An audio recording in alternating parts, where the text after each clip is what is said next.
When you think about internet horror characters, who do you think about first? Jeff the Killer, Ben Drowned, or one of my personal favorites, Herobrine, since I love Minecraft. But when it comes to the most iconic of internet horrors or creepypastas, you will most likely think of the Slender Man and Sonic.exe, both of which are actually argued as the top strongest of the creepypasta genre. So for this video, we will find out who is more powerful among them, using their main creepypasta variant as a primary source, and alternate variants as secondary.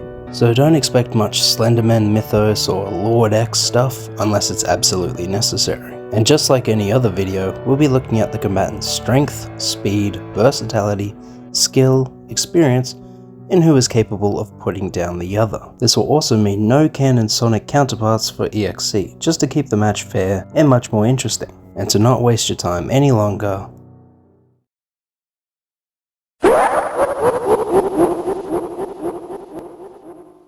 when it comes to EXE's scaling, it's more surprising than you would expect. In the void where EXE was born, he was able to create multiple universes, both in the image of Sonic's and the human worlds alike.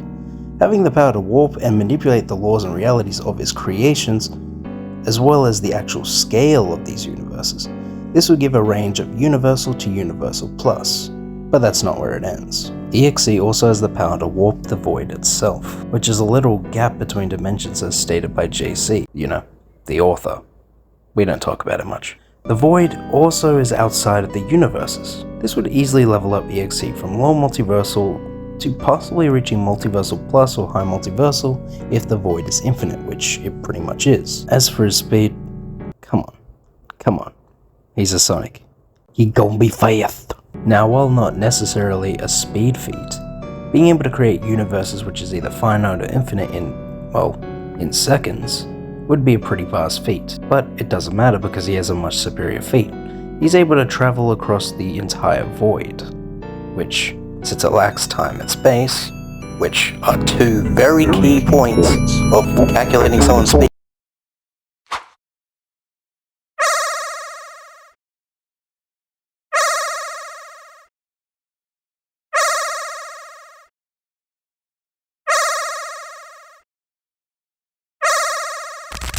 This would give him immeasurable speed.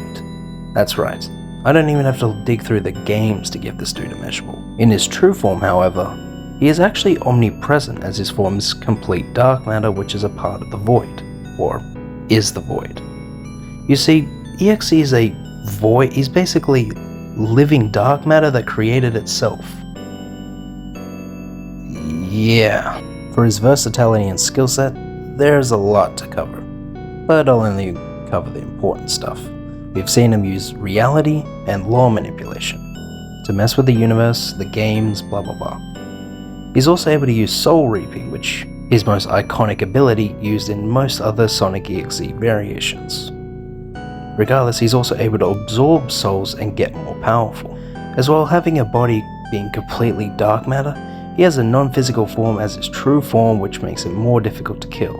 He can also shapeshift, phase, glitch through reality for teleportation, and has levels of durability negation, which is also part existence erasure.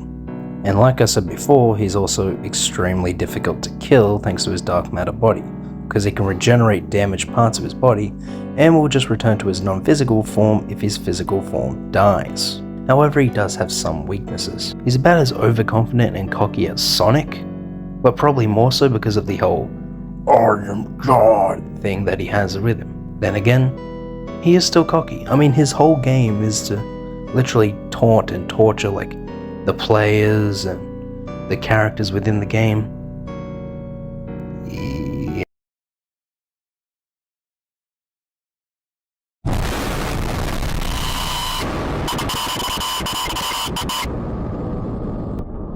Here's the thing about Slenderman's scaling.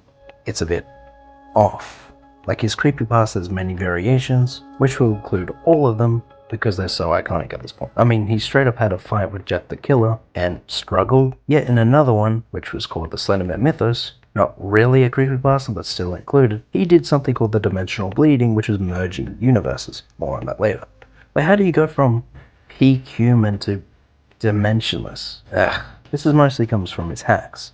His slender powers consist of increasing size, growing tentacles, creating illusions, teleporting, and multiple other things to mostly mess with his victims to either make them go insane or turn them into proxies or just, kill them. These are a part of his Slender Sickness powers, which is usually trademarked for Slenderman, but funnily enough, this isn't actually a part of the original canon. Well, he does have these kind of powers now because the original creepypasta maker actually liked the game, so he included them and said that they were now canon, so we'll use those as well. One of his many hacks is actually durability negation, which is the reason his attack potency changes a bit. His peak with his attack potency, however, is the dimensional bleeding as mentioned before. This is where he is able to merge dimensions, tears, and moves around reality with it, and that's actually how he teleports, surprisingly enough. He's moving on a fourth dimensional direction, if that makes sense.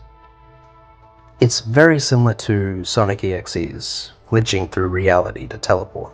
This is why Slenderman is so difficult to really scale when you take everything into consideration. His strength is all shown as hacks with durability negation, and his speed is all teleportation. So honestly, we don't have much for stats, just hacks. But regardless, surely his durability showings would be good though, right? Nope. He never takes any damage in the original creepypasta, so there is no way to actually tell. I mean, he took damage with Jeff the Killer. The most we have is Slenderman is unkillable even by those standards, but let's be honest, those humans that said he was unkillable, yeah, they're about as competent as 12 inches into the Grand Canyon. So for this we'll give Slenderman durability comparable to his dimensional bleeding, because he's able to do that and he's able to not die by his own abilities, so yeah, we'll give him that. In all honesty, Slenderman doesn't nearly have as much as we thought it was. Most of his insane stuff comes from alternate stories like the Slenderman mythos or random lies on the internet, which is actually a similar thing that happens to Zol. When comparing everything between the two, and hopefully a lot of you have been paying attention to notice, this battle really isn't close. I mean, you look at what we found with strength, speed, and durability, and you notice it's quite clearly in EXE's favor. However, this battle gets much closer when including their hacks. Both have the ability to warp dimensions, teleport, bypass durability, and corrupt others. As well, both have similar levels of immortality, which both actually have the capacity to bypass. But something Slenderman doesn't really have accounted for is all of EXE's soul hacks. EXE can easily take Slenderman's soul when there's no real pushback. However, Slenderman has the ability to make his victims feel pain and make them go through horrific torture that would break most minds. But funnily enough, it's possible EXE's biology actually defends him from this, since he technically doesn't have a mind, and let's be honest, EXE loves torture, so I don't think this hacks is really going to do much to him. Even so, EXE also has this ability to manipulate minds and influence other beings on even different planes of reality, and we don't even have any soul manipulation showings from Slenderman either. And regardless, even if you think Slenderman has something else to use, he is actually too slow to even perceive EXE's movement, nor could he actually survive any physical or non-physical attacks EXE may throw his way. So funnily enough, the only thing Slenderman could do to survive is run.